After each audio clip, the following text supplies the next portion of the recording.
Hello, this is doctor Gopikumar, consultant psychologist.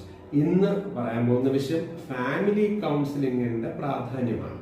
അതായത് എന്താണ് family counselling? അല്ലെ, ഒരു ഹസ്ബൻഡ് ആൻഡ് വൈഫ് കുട്ടികളുമായിട്ട് നമ്മൾ ജീവിക്കുമ്പോൾ തീർച്ചയായിട്ടും അവിടെ രസക്കുറച്ചിലുകള്, ഏറ്റക്കുറച്ചിലുകള്, എമോഷണലി വരുന്ന ബ്രേക്കേജുകള്, ഫിനാൻസ് പരമായി വരുന്ന പ്രോബ്ലംസ്, വേറെ പുറത്തുനിന്ന് വരുന്ന സം ഇഷ്യൂസസ്, നമ്മളെ കുടുംബക്കാരിൽ നടക്കുന്ന കുറേ ഇഷ്യൂസ്, അതെല്ലാം അവരെല്ലാം അതിനെ ഉൾക്കൊണ്ട് അത് വീട്ടിൽ കൊണ്ടുവന്ന് ചർച്ച ചെയ്ത് അതുമായി ബന്ധപ്പെട്ട ഒരു മോശം സാഹചര്യത്തിലോട്ട് പോകുന്നതാണ് പലപ്പോഴും കണ്ടിരിക്കുന്നത്.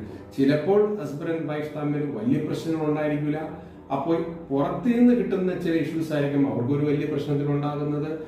വേറൊരു സിറ്റുവേഷൻ എന്ന് പറഞ്ഞാൽ ആൾറെഡി അവർക്ക് ഒരു നല്ലൊരു ബയോളജിക്കലി, ഒരു ബയോ കെമിക്കലി ഒരു ബന്ധം ഉണ്ടായിരിക്കില്ല. അങ്ങനെയും ഒരു ഇഷ്യൂസിലോട്ട് വരാം. ഇങ്ങനെ വേരിയസ് കാരണങ്ങളാണ് ഒരു ബ്രേക്കേജ് അല്ലെങ്കിൽ ഒരു ബുദ്ധിമുട്ട്, അവിടെ ഒരു ഫാമിലിയിൽ ഒരു കോൺഫ്ലിക്റ്റുകൾ വരാനുള്ള ചാൻസസ് അവിടെ നടക്കുന്നത് എന്നുള്ളതാണ്. അപ്പോൾ നമുക്കത് എങ്ങനെ അതിനെ സോഫ്റ്റായിട്ട് അതിനെ ഒന്ന് കറക്റ്റ് ചെയ്ത് മുന്നോട്ട് കൊണ്ടുപോകാം എന്നുള്ളതിനെ കുറിച്ചാണ്. അതായത് പണ്ടൊക്കെ നമ്മൾ പഠിക്കുന്ന കാലത്ത്, നിങ്ങൾ തന്നെ പഠിക്കുന്ന കാലത്ത് ഒരു ഹസ്ബൻഡ് ആൻഡ് വൈഫ് റിലേഷൻഷിപ്പ് എന്ന് പറയുന്നത് ഇറ്റ്സ് എൻ അഡ്ജസ്റ്റ്മെന്റ് റിലേഷൻഷിപ്പ് എന്നാണ് വച്ചിരിക്കുന്നത്. എന്താണ് ഈ അഡ്ജസ്റ്റ്മെന്റ്? അതായത് ഇപ്പോൾ അത് മാറ്റമുണ്ട്, അതാണ് ഞാൻ പറയാൻ ഉദ്ദേശിക്കുന്നത്. അഡ്ജസ്റ്റ്മെന്റ് എന്ന് പറയുന്ന സംഭവം ആൾവേസ് പെയിൻഫുൾ ആണ്, അല്ലെ? നമ്മളിപ്പോ വേറൊരു സിറ്റുവേഷൻ അല്ലെങ്കിൽ വേറൊരു ആള് അല്ലെങ്കിൽ അവരുടെ ക്യാരക്ടറെ നമ്മൾ അഡ്ജസ്റ്റ് ചെയ്യുന്നു, എപ്പോഴും നമുക്കത് മനസ്സിനൊരു വേദന ഉണ്ടായിരിക്കാം. അതിനെ നമ്മൾ എങ്ങനെ കരുതിയാലോ, ബാലൻസ് ചെയ്ത് പോകാമെന്ന് കരുതിയാലോ. എന്താണ് ഈ ബാലൻസിങ്? അതായത് ഒരു എക്സാമ്പിൾ ഞാൻ പറയാം. ഇപ്പൊ നമ്മളൊരു വണ്ടിയിൽ യാത്ര ചെയ്യുന്നു. അവിടെ ഒരു 3 പേർക്ക് ഇരിക്കാൻ പറ്റുന്ന സീറ്റാണ് അതിൽ വച്ചിട്ടുള്ളത്. 3 പേർക്ക് ഇരിക്കാൻ പറ്റുള്ളൂ.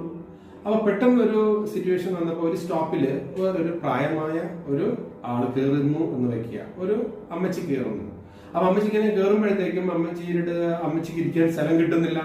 അപ്പൊ പുറകെ നിൽക്കുന്ന ഒരാൾ പറയുന്നു, അയ്യോ നിങ്ങളൊന്ന് അഡ്ജസ്റ്റ് ചെയ്തിരിക്കെ എന്ന് ഈ 3 പേരിരിക്കുന്ന ആ സീറ്റിന്റെ ഉടമകളോട് പറയുന്നു. അപ്പൊ അവരെന്ത് ചെയ്യുന്നു? ഒന്ന് അഡ്ജസ്റ്റ് ചെയ്യുന്നു എന്ന് വെക്കുക. അതായത് ഉദ്ദേശിക്കുന്നത് ഒരു സ്ഥലം അവർക്ക് കൊടുക്കാൻ അവർ ശ്രമിക്കുന്നു. അങ്ങനെ ശ്രമിക്കുമ്പോൾ ഇദ്ദേഹം 4ാമത്തെ ഒരാളായിട്ട് അവിടെ കയറി ഇരിക്കുന്നു. അങ്ങനെ 3 പേരിരിക്കുന്ന സീറ്റിൽ 4ാമത്തെ ഒരാൾ വരുന്നു. അവർക്ക് ഈ 4 പേരിരിക്കുന്ന ആ ഒരു കണ്ടീഷനിൽ ഒരു ബുദ്ധിമുട്ടുകൾ എന്തായാലും ഉണ്ടാകും. എന്നാൽ വണ്ടി കുറച്ച് ദൂരം പോകുമ്പോൾ